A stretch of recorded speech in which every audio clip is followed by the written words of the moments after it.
राजीव, चर्चा की शुरुआत में हमेशा की तरह आपसे ही करूंगा। बॉलीवुड फिल्म का एक गाना है कि पब्लिक सब जानती है, लेकिन हम देख रहे हैं कि जिस तरह से अब गुजरात चुनावों में मुद्दा आफताब, सद्दाम हुसैन और अब आतंकी तक ये पहुंच गया है, गुजरात दंगों का भी जिक्र हुआ है। तो क्या ये पब्लिक जानती है कि असल मुद्दों से भटकाने के लिए इन तमाम मुद्दों का जिक्र किया जा रहा है ताकि आप भूल जाएं, हॉस्पिटल भूल जाएं, स्कूल भूल जाएं, बेरोजगारी भूल जाएं, महंगाई भूल जाएं, क्योंकि आप जमीन पे जा रहे हैं, गांव में जा रहे हैं, शहर में जा रहे हैं। क्या मुद्दे आप लोगों के जहन में देख रहे हैं कि जब वो वोट डालेंगे तो कौन से मुद्दे उनके जहन में होंगे?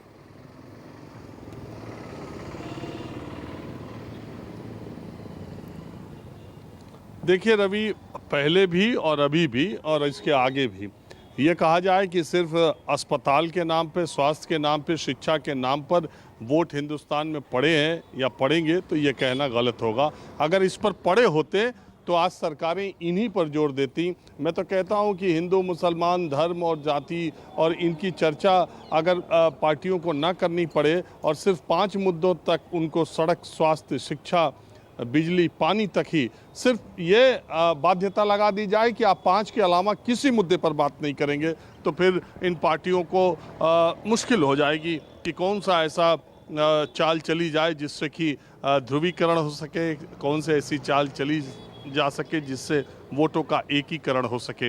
ऐसा नहीं है कि इस दौर में ही ये काम हो रहा है। शुरू से आज़ादी के बाद जब हमारे संविधान निर्माताओं ने ये तय किया कि लोकतंत्र हमारी शासन पद्धति होगी, उसके बाद से ही वोटों का गणित शुरू हो गया, जातियों का गणित शुरू हो गया, धर्म का गणित शुरू हो गया और सब सियासी शतरंज पर अपने अपने मोहरे उसी हिसाब से चलते रहते हैं। जहाँ तक जनता की बात है, जनता को भी अपने मूल मुद्दों से ज़्यादा इन्हीं चीज़ों में इंटरेस्ट आता है। आप किन्हीं लोगों से बात करें, वो उन्हीं चीज़ों की ज़्यादा चर्चा करते हैं जो उनके जीवन से बहुत ज़्यादा जुड़ी नहीं रहती हैं, वही उनके लिए ज़्यादा महत्वपूर्ण है। तो पार्टियां भी मुद्दे भी उसी तरह के लेके आते हैं। देखिए, एक समय, मैंने कल भी ये बात कही थी, एक समय काल होता है, एक खंड विशेष होता है राजनीतिक दलों का और राजनीतिक हवा का, बयार का लोकतंत्र में।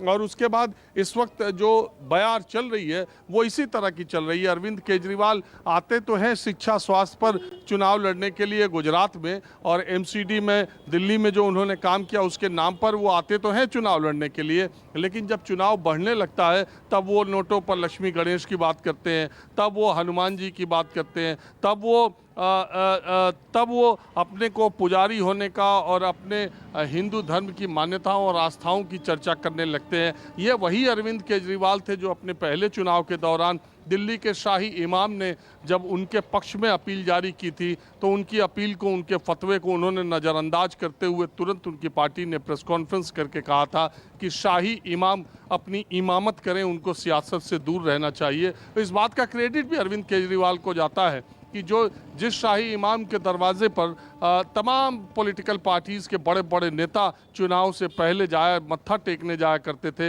एक झटके में अरविंद केजरीवाल ने शाही इमाम की उस सियासी रुतबे को ख़त्म करने का काम किया। लेकिन वही अरविंद केजरीवाल जब 5 साल बाद आप देखते हैं तब वो नोटों पर लक्ष्मी गणेश की बात करते हैं। वही अरविंद केजरीवाल जिस भी इलेक्शन के दौरान जिस भी मीडिया के कार्यक्रम में जाते हैं तो हनुमान चालीसा सुनाने लगते हैं।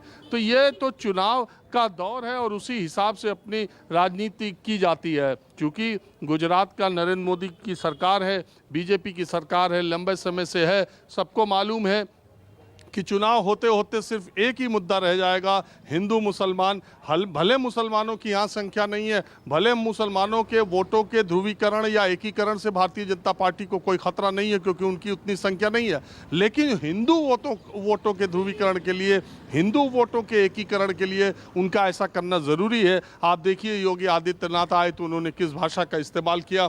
उन्होंने कहा कि अरविंद केजरीवाल नमूना हैं और आतंकवाद के हितैषी हैं। जवाब में अरविंद केजरीवाल ने उनके भाषण के उस अंश को ट्वीट करते हुए कहा कि आप गाली दीजिए, गाली गलौज कीजिए, हम तो भैया धर्म और हम स्कूल कॉलेज खोलने के लिए आए, हॉस्पिटल करने के लिए आए। अरविंद केजरीवाल कहते हैं वो राजनीति करने नहीं आते हैं, वो समाज सेवा के लिए यहाँ पर उतरे हुए हैं। देश में अपनी तरह के हुए इस मामले में अकेले नेता है।